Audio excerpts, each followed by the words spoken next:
The recession that followed the global financial crisis caused huge excess capacity, but that's been absorbed by years of slow and steady recovery. Maybe the best example is the unemployment rate.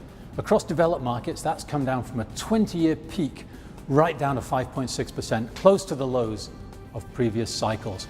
Of course, the US is leading the recovery. Their unemployment's come from 10% down nearly as low as 4%.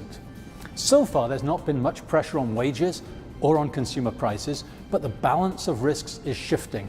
And central banks, they think it's prudent to start to normalize policy to move away from these extreme settings of recent years.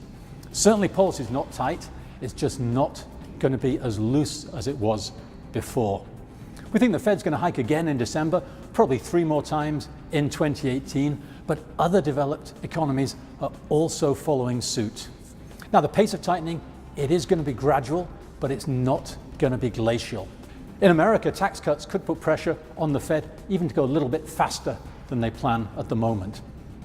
Overall, I think these are good problems to have. It's much better to be worrying about a shortage of supply rather than the excess capacity of previous years.